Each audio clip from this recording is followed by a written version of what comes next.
ಇವತ್ತು ನಮ್ಮ ಜನಸ್ನೇಹಿ ಸರ್ಗಕ್ಕೊಂದು ದೊಡ್ಡ ಕುಟುಂಬ ಬಂದಿದೆ. ಏನಪ್ಪಾ ಇವತ್ತು ವಿಶೇಷ ಅಂದ್ರೆ 9ನೇ ವರ್ಷದ ಪುಣ್ಯ ಸ್ಮರಣೆ ಭೀಮಾ ಶೆಟ್ಟಿ ಸರ್ ಅವ್ರದ್ದು.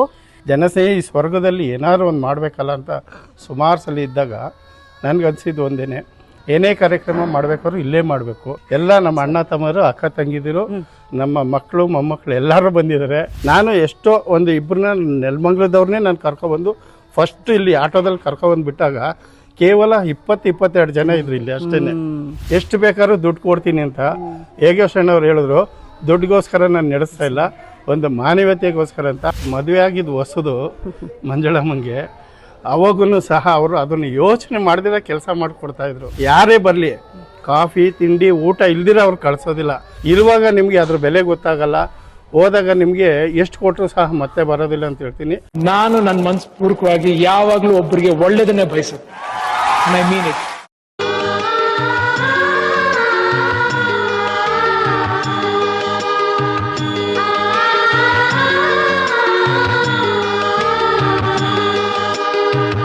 ಎಲ್ರಿಗೂ ನಮಸ್ಕಾರ. ನಾನು ನಿಮ್ಮ ಜನಸ್ನೇಹಿ ಮಂಜುಳಾ ಯೋಗೇಶ್ ಮಾತಾಡ್ತಿದ್ದೀನಿ. ಇವತ್ತು ನಿಜವಾಗ್ಲೂ ಖುಷಿ ಆಗುತ್ತೆ. ಏನಪ್ಪಾ ಅಂದ್ರೆ ಒಂದು ಕುಟುಂಬ ಅಂತಂದ್ರೆ ಇಬ್ರು ಮಕ್ಕಳು, ಒಂದು ಗಂಡ ಹೆಂಡತಿನ ತುಂಬಾ ಸಲ ನಾವು ನೋಡ್ತಿದ್ದೋ. ಇವತ್ತು ನಮ್ಮ ಜನಸ್ನೇಹಿ ಸರ್ಗಕ್ಕೊಂದು ದೊಡ್ಡ ಕುಟುಂಬ ಬಂದಿದೆ. ಏನಪ್ಪಾ ಇವತ್ತು ವಿಶೇಷ ಅಂದ್ರೆ 9ನೇ ವರ್ಷದ ಪುಣ್ಯ ಸ್ಮರಣೆ ಭೀಮಾ ಶೆಟ್ಟಿ ಸರ್ ಅವ್ರದ್ದು. ಪುಣ್ಯ ಸ್ಮರಣೆ ಪ್ರಯುಕ್ತ ನಮ್ಮ ಜನಸ್ನೇಹಿ ಸ್ವರ್ಗಕ್ಕೆ ನಮಗ್ ಬೇಕಾದಂತಹ ದಿನಸಿ ಸಾಮಗ್ರಿಗಳನ್ನ ತಂದ್ಕೊಟ್ಟಿದ್ರೆ ಈ ಕುಟುಂಬ ಸೇರಿ ನಿಜವಾಗ್ಲೂ ಖುಷಿ ಆಗುತ್ತೆ. ನಿಮ್ಮೆಲ್ಲರಿಗೂ ಧನ್ಯವಾದಗಳನ್ನ ತಿಳಿಸ್ತೀನಮ್ಮ. ಬೆಂಗಳೂರಿಂದ ಇಲ್ಲಿಗೆ ಬಂದು ನಮ್ಮ ಜನಸ್ನೇಹಿ ದೇವ್ರ ಮಕ್ಕಳಿಗೆಲ್ಲ ಇಷ್ಟೊಂದೆಲ್ಲ ಕೊಡುಗೆ ಕೊಟ್ಟಿದ್ದೀರಲ್ಲ, ನಮ್ಗೆ ಏನ್ ಹೇಳಕ್ಕೂ ಚಿರಋಣಿ. ಸೊ ನಮ್ಮ ಜನಸ್ನೇಹಿ ಆಶ್ರಮಕ್ಕೆ ತಂದು ಕೊಡಬೇಕು ಅಂತ ಯಾಕೆ ಸರ್ ಅನ್ನಿಸ್ತು? ನಮಸ್ತೆ ಮೇಡಮ್, ನನ್ನ ಹೆಸರು ರಾಜ್ಕುಮಾರ್ ಅಂತೇಳಿ. ನಮ್ಮ ತಂದೆಯವರು ಇದ್ದಾಗೂ ಸಹ ನಾನು ಬರ್ತಾ ಇದ್ದೆ. ನಮ್ಮ ತಂದೆ ತಾಯಿ ಹೆಸರಲ್ಲಿ ಅವ್ರು ಊಟದಬ್ಬಲ್ಲಿ ಕೊಡ್ತಾ ಇದ್ದೆ. ಹಾಗೂ ಅವ್ರ ಮದುವೆ ಟೈಮಲ್ಲೂ ನಾನು ಸುಮಾರು ಮಾಡಿ ಹೋಗ್ತಾ ಇದ್ದೆ. ನನಗೆ ಯೋಗೇಶ್ ಅಣ್ಣವರು ತುಂಬಾನೇ ಪರಿಚಯ ಆದಮೇಲೆ ಸುಮಾರು ಜನಕ್ಕೆ ಪರಿಚಯ ಮಾಡಿಕೊಟ್ಟೆ ಆಶ್ರಮನ.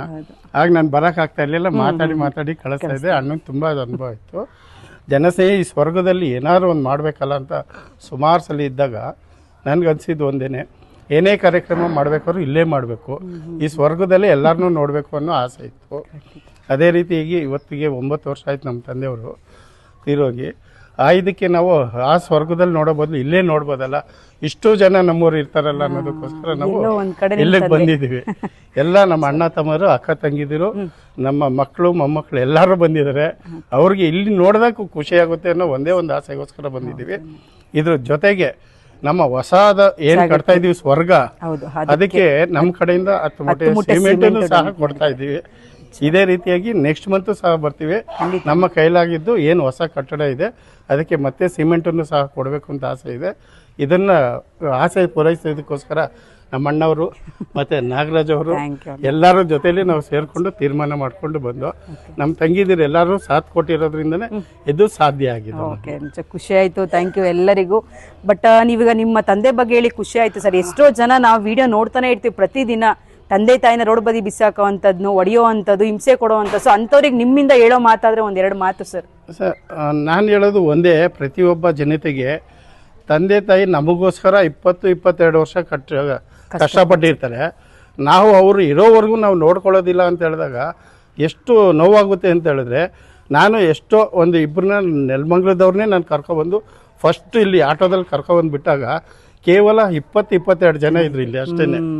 ಇವತ್ತೊಂದು ದಿವಸ 200 ಜನ ಇಲ್ಲಿ ಇದ್ದಾರೆ ಅಂದರೆ ಎಷ್ಟು ಖುಷಿ ಆಗ್ತಾ ಇದೆ ಅಂದರೆ, ನನಗೆ ಖುಷಿ ಆಗೋದ್ರ ಜೊತೆ ನೋವಾಗೋದೇನು ಅಂದರೆ, ತಂದೆ ತಾಯಿ ನೋಡ್ಕೊಳ್ದಿರ ಬೀದಿಗೆ ಬಿಟ್ಟಿದ್ರಲ್ಲ ಅಂಥವ್ರಿಗೆ ಇದು ಒಂದು ಅನುಭವ ಆಗಿರಬೇಕು. ಏನು ಅಂತ ಹೇಳಿದ್ರೆ, ತಂದೆ ತಾಯಿನ ನಾವು ಏನಾದ್ರು ಬಿಟ್ಟರೆ ಅದನ್ನು ನೋಡ್ಕೊಳ್ಳೋಂಥ ಒಂದು ಸ್ವರ್ಗ ಇಲ್ಲಿದೆಯಲ್ಲ, ಇದನ್ನು ನಾವು ಪೋಷಿಸ್ಕೊಳ್ತಾ ಹೋದರೆ ಮುಂದಿನ ನಮ್ಮ ಇದಕ್ಕೆ ತಂದೆ ತಾಯಿಗೆ ನಾವು ಕೊಟ್ಟಂಥ ಒಂದು ಋಣ ತೀರಿಸೋ ರೀತಿ ಆಗುತ್ತೆ. ನಾವು ನೋಡಬೇಕಾಗಿರೋದೇನೆಂದರೆ, ನಮ್ಮ ತಂದೆ ತಾಯಿನ ಅಲ್ಲಿ ನೋಡ್ಕೊಳಕ್ಕಾಗಿಲ್ಲ ಅಂತ ನಾವು ಏನಕ್ಕೆ ಆಚೆ ಬಿಡ್ತೀವಿ ಅನ್ನೋದನ್ನು ಯೋಚನೆ ಮಾಡಬೇಕು. ಎಷ್ಟೋ ಜನ ಮಾತಾಡ್ತಾರೆ ನಮ್ಮಲ್ಲಿ ಹಣ ಇದೆ, ಆಸ್ತಿ ಇದೆ, ಮಕ್ಕಳು ನೋಡೋಕ್ಕಾಗೋದಿಲ್ಲ ಅಂತ. ಇಲ್ಲೇ ವಿಡಿಯೋದಲ್ಲಿ ನಮ್ಮ ಯೋಗೇಶ್ ಅಣ್ಣವ್ರು ಹೇಳಿದ್ದಾರೆ, ಏನಂತ ಕರ್ಕೊಬಂದು ಬಿಡ್ತೀವಿ, ದುಡ್ಡು ಕೊಡ್ತೀವಿ ಅಂತ. ಮೊನ್ನೆ ಒಂದು ರೀಸೆಂಟಾಗಿ ಹಾಕಿದ್ರು, ಅದರೊಳಗೆ ಹೇಳ್ತಾಯಿದ್ರು ಎಷ್ಟು ಬೇಕಾದ್ರೂ ದುಡ್ಡು ಕೊಡ್ತೀನಿ ಅಂತ. ಯೋಗೇಶ್ ಅಣ್ಣವ್ರು ಹೇಳಿದ್ರು, ದುಡ್ಡಿಗೋಸ್ಕರ ನಾನು ನಡೆಸ್ತಾ ಇಲ್ಲ, ಒಂದು ಮಾನವೀಯತೆಗೋಸ್ಕರ ಅಂತ. ಅದೇ ರೀತಿಯಾಗಿ ನಿಮ್ಮ ತಂದೆ ತಾಯಿನ ನೀವು ತುಂಬ ಮನೆಯಲ್ಲೇ ಇಟ್ಕೊಂಡು ಚೆನ್ನಾಗಿ ನೋಡಿ. ಬೇರೆ ಕಡೆ ಬಿಟ್ಟಾಗ ಏನಾಗುತ್ತೆ ಅಂದರೆ, ನಮ್ಮವ್ರನ್ನ ನಾವು ಕಳ್ಕೊಳ್ತೀವಿ. ಕಳ್ಕೊಂಡ್ಮೇಲೆ ನಮಗೆ ಗೊತ್ತಾಗುತ್ತೆ ತಂದೆ ತಾಯಿ ಬೆಲೆ ಏನು ಅಂತ. ಅದಕ್ಕೋಸ್ಕರ ಮನೇಲೆ ಇಟ್ಟು ಎಲ್ಲರೂ ಸಹ ನೋಡ್ಕೊಳ್ಳಿ. ಹಂಗೂ ಕೈಲಾಗದೆ ಇದ್ದರೆ ನೀವೇನು ಮಾಡಬೇಕು ಅಂತ ಹೇಳಿದ್ರೆ, ನಾವು ಯಾರೂ ಇಲ್ಲ ಅಂತ ಹೇಳಿ ನೀವು ಕೊಡೋ ಬದಲು ನಮ್ಮಲ್ಲಿ ಇದ್ದಾರೆ ಅಂತ ಹೇಳ್ಬಿಟ್ಟೆ ನೀವು ಕರ್ಕೊಬಂದ್ಬಿಡಿ. ಯಾರೂ ಬೇಡ ಅನ್ನೋದಿಲ್ಲ. ನಿಮ್ಮಲ್ಲಿ ಎಲ್ಲ ಇದೆ, ಆಸ್ತಿ ಇದೆ, ಎಲ್ಲ ಇದೆ, ಆದರೂ ಸಹ ನೀವು ಸುಳ್ಳು ಹೇಳ್ತೀರಾ, ಇವ್ರಿಗೆ ಯಾರು ಇಲ್ಲ ತಗೊಂಡೋಗಿ ಅಂತ. ಆಮೇಲೆ ಹೇಳ್ತೀರಾ 10,000 ಕೊಡ್ತೀನಿ, 20,000 ಕೊಡ್ತೀನಿ ಅಂತ. ದುಡ್ಡಿಗೋಸ್ಕರ ಇದು ಆಶ್ರಮ ನಡೆಸ್ತಾ ಇಲ್ಲ. ನಾನು ಪ್ರತಿಯೊಂದನ್ನು ಸ್ಟಾರ್ಟಿಂಗಿಂದ ಇವತ್ತವರೆಗೂ ನೋಡ್ಕೊಬಂದಿರೋದ್ರಿಂದ ಈ ಆಶ್ರಮದಲ್ಲಿ ಎಂಥ ಬೆಲೆ ಇದೆ ಅಂದರೆ, ಹೊರಗಡೆಯಿಂದ ಬಂದವ್ರಿಗೆ ಮತ್ತು ಇಲ್ಲಿಂದ ಹೋಗೋರಿಗೆ. ನಮ್ಮ ಅಜ್ಜಿ ಒಬ್ರು ಇದ್ರು, ತೀರೋದ್ರು ಅಜ್ಜಿ. ಆ ಅಜ್ಜಿ ಇದ್ದಿದ್ದರೆ ಇವತ್ತಿನ ದಿವಸ ನನಗೆ ಎಷ್ಟು ಖುಷಿ ಆಗೋದು ಅಂದರೆ, ಬಂದ ತಕ್ಷಣ ತಲೆ ಸೋರೋರು, ಡ್ಯಾಪ ಇಲ್ಲ ಅಂದ್ರೂ 10 ನಿಮಿಷ ಮಾತಾಡಿದ ತಕ್ಷಣ ನೆನಪಿಸ್ಕೊಳ್ಳೋರು ಅವರು. ಅದೇ ರೀತಿಯಾಗಿ ನಮ್ಮ ಗಜ ಅಲ್ಲಿ ಕೂತಿದ್ದಾನೆ, ಎಷ್ಟರಲ್ಲಿ ಗೆದ್ದಿದ್ದಾನೆ ಗೊತ್ತಿಲ್ಲ ಮುದ್ದೆ ತಿನ್ನೋದ್ರಲ್ಲಿ. ಅವನು ಸಹ ನಾನು ಯಾವಾಗೂ ನೆನ್ಸ್ಕೊತಾ ಇರ್ತೀನಿ. ಅದೇ ರೀತಿಯಾಗಿ ಆಕ್ಸಿಡೆಂಟಾಗಿ ಒಂದು ಚಿಪ್ಪು ಹೋದಾಗೂ ಸಹ ಅವ್ರಿಗೆ ನಂದನ್ಗೆ ಜನಸ್ನೇಹಿ ಒಳಗೆ ಹೇಳ್ಬೇಕಾದ್ರೆ ನಾಗೇಶ್ ನಮ್ಮ ಯೋಗೇಶ್ ಅಣ್ಣಂಗೆ ಪರಮ ಫ್ರೆಂಡ್ ಅಲ್ವಾ ಮೇಡಮ್ ಅವರು, ಕರ್ಕೊಬಂದು ಇಲ್ಲಿ ಅವ್ರನ್ನ ಆಪ್ರೇಷನ್ ಮಾಡಿ ಎಲ್ಲ ಮಾಡೋದ್ರಲ್ಲ. ಅವತ್ತೊಂದು ದಿವಸನೂ ಅಷ್ಟೇ ಇದೇ ರೀತಿ ಎಲ್ಲ ಸಹಕರಿಸಿದ್ರು. ಆದರೆ ನಾನು ಕೇಳ್ಕೊಳ್ಳೋದು ಲಾಸ್ಟಲ್ಲಿ ಒಂದೇ, ತಂದೆ ತಾಯಿನ ಚೆಂದಾಗಿ ನೋಡ್ಕೊಳ್ಳಿ.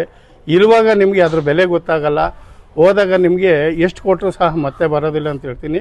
ಎಲ್ಲರಿಗೂ ಸಹ ಈ ನಮ್ಮ ಸ್ವರ್ಗದಿಂದ ನಿಮಗೆ ಒಂದು ನಮಸ್ತೆ ಹೇಳ್ತಾ, ನಿಮ್ಮ ತಂದೆ ತಾಯಿನ ಚೆನ್ನಾಗಿ ನೋಡ್ಕೊಳ್ಳಿ ಅಂತ ಹೇಳ್ತೀನಿ. ಧನ್ಯವಾದಗಳ ಸರ್, ತುಂಬ ಚೆನ್ನಾಗಿ ಹೇಳಿದ್ರಿ. ಆಮೇಲೆ ತುಂಬ ಜನ ಹೇಳ್ತಾರೆ ಆಶ್ರಮ ಏನಪ್ಪ ಆರಾಮಾಗಿ ನಡ್ಸ್ಕೊಂಡು ಹೋಗ್ಬೋದು, ಕುತ್ಕೊಂಡು ಕಾಲ ಮೇಲೆ ಕಾಲು ಹಾಕೊಂಡು ನಡ್ಸ್ಕೊಂಡು ಹೋಗ್ತಾರೆ. ನೀವೀಗ ಒಂದು 5 ವರ್ಷದಿಂದ ನಮ್ಮ ಆಶ್ರಮ ನೋಡಿದ್ದೀರಾ ಸರ್, ಬಂದು ಇದ್ದೀರಾ 20 ಜನ ಅಂದರೆ ನೀವು ಒಂದು 6 ವರ್ಷದ ಹಿಂದೆಯಿಂದನೂ ಬಂದಿದ್ದೀರಾ. ಸೊ ಆಶ್ರಮನ ಈಸಿನ ಸರ್ ಅಥವಾ ಕಷ್ಟನ ನಿಮ್ಮ ಪ್ರಕಾರ ನಡೆಸುವಂಥದ್ದು? 160 ಜನ ವಯಸ್ಸಾದಂತ ನೋಡ್ಕೊಳ್ಳುವಂಥದ್ದು ಒಂದು ವಿಷಯ ಅಂದರೆ, ಒಂದು 20 ಜನ ಇದ್ದಾಗೆ ನಾನು ಬಂದಾಗ ಒಂದಿದ್ರೆ ಒಂದಿರ್ತಾ ಇರಲಿಲ್ಲ ನಮ್ಮ ಹತ್ರ. ನಿಜ ಸರ್, ಅದು ಮದುವೆ ಆಗಿದ್ದು ಹೊಸದು ಮಂಜಳಮ್ಮಂಗೆ. ಅವಾಗೂ ಸಹ ಅವರು ಅದನ್ನು ಯೋಚನೆ ಮಾಡಿದಿರ ಕೆಲಸ ಮಾಡಿಕೊಡ್ತಾಯಿದ್ರು. ಯಾರೇ ಬರಲಿ ಕಾಫಿ ತಿಂಡಿ ಊಟ ಇಲ್ದಿರ ಅವ್ರು ಕಳಿಸೋದಿಲ್ಲ. ಈಗಲೂ ಅಷ್ಟೇ, ನೋಡೋಕೆ ಬಂದವ್ರಿಗೂ ಊಟ ಹಾಕಿ ಕಳಿಸ್ತಾರೆ ಅಂದರೆ ಇನ್ನು ಇರೋರಿಗೆ ಯಾವ ರೀತಿ ಕಷ್ಟ ಆಯಿತು ಅನ್ನೋದನ್ನು ಯೋಚನೆ ಮಾಡಿ 100% ಹೇಳ್ತೀನಿ. ಅವತ್ತೊಂದು ದಿವಸ ನಾನು ಕೇವಲ 2,000 ರೂಪಾಯಿ ಐಟಮಿಂದ ತಗೊಬರೋಕ್ಕೆ ಸ್ಟಾರ್ಟ್ ಮಾಡಿದೆ. ಅವಾಗೂ ಸಹ ಇದೇ ನೋವಿತ್ತು ನನಗೆ.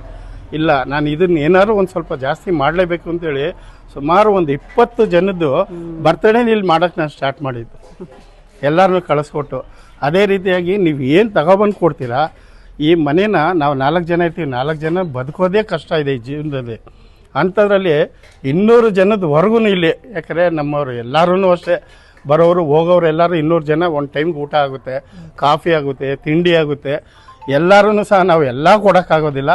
ಒಂದು ಟೈಮ್ ಕಾಫಿಗೆ, ಒಂದು ಟೈಮ್ ನಾಷ್ಟಕ್ಕೆ, ಒಂದು ಟೈಮ್ ಊಟಕ್ಕೆ ನಿಮ್ಮ ಕೈಲಿ ಏನು ಸಹಾಯ ಆಗುತ್ತೋ ಅದನ್ನು ಮಾಡಿ.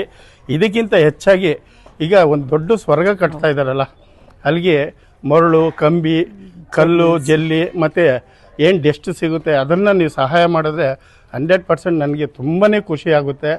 ಜೊತೆಯೊಳಗೆ ನಾನು ಸಹ ನಮ್ಮ ಸ್ನೇಹಿತರೆಲ್ಲ ಸೇರಿ ಹೇಳೋದಿಲ್ಲ, ತಂದು ಕೊಟ್ಟ ಮೇಲೆ ಮತ್ತೊಂದು ಸತಿ ನಾನು ಮಾತಾಡ್ತೀನಿ ಇದ್ರ ಬಗ್ಗೆ. ಥ್ಯಾಂಕ್ ಯು, ಎಲ್ಲರಿಗೂ ಧನ್ಯವಾದಗಳನ್ನ ತಿಳಿಸ್ತೀನಿ. ತುಂಬ ಚೆನ್ನಾಗಿ ಅದ್ಭುತವಾಗಿ ಮಾತಾಡಿದ್ರಿ ಸರ್ ನೀವು ಇರೋದನ್ನ ನೇರವಾಗಿ. ತುಂಬ ಜನ ಹೇಳ್ದಾಗ ನಮಗೂ ಹರ್ಟ್ ಆಗುತ್ತೆ, ಏನಪ್ಪ ಇಷ್ಟು ಚೆನ್ನಾಗಿ ನೋಡ್ಕೊಂಡ್ರು ಜನರು ನಮಗೆ ಹೇಳ್ತಾರ ಈ ಥರ ಎಲ್ಲ ಊಹೆ ಮಾಡ್ತಾರ ಅಂತ. ಬಟ್ ಈ ಥರದ್ದೆಲ್ಲ ನಮಗೂ ಒಂದು ಹೇಳಿದಾಗ ಅಥವಾ ದೇವ್ರ ಮಕ್ಕಳನ್ನ ನೋಡಿದಾಗ ಅದೆಲ್ಲ ಮತ್ಕೊಂಡ್ಬಿಡ್ತೀವಿ. ಅಯ್ಯೋ ಹೇಳೋರು ಹೇಳ್ಕೊಳ್ಳಿ ಬಿಡಿ, ಮನುಷ್ಯರು ಮೆಚ್ಚೋ ಥರ ಯಾರು ಸರ್ ಕೆಲಸ ಮಾಡೋಕ್ಕಾಗುತ್ತೆ, ಭಗವಂತ ಮೆಚ್ಚೋ ಥರ ಮಾತ್ರ ಕೆಲಸ ಮಾಡೋಕ್ಕಾಗುತ್ತೆ. ಸೊ ಆದಷ್ಟು ಈ ಥರ ವಿಡಿಯೋಗಳನ್ನ ಶೇರ್ ಮಾಡಿ, ನಿಮ್ಮ ಕೈಲಾದಂಥ ಸಪೋರ್ಟ್ ಸಹಾಯ ಮಾಡಿ ಅಂತ ಹೇಳಕ್ಕೆ ಇಷ್ಟಪಡ್ತೀನಿ. ಥ್ಯಾಂಕ್ ಯು, ಧನ್ಯವಾದಗಳೆಲ್ಲರಿಗೂ ಧನ್ಯವಾದಗಳನ್ನ ತಿಳಿಸ್ತೀನಿ.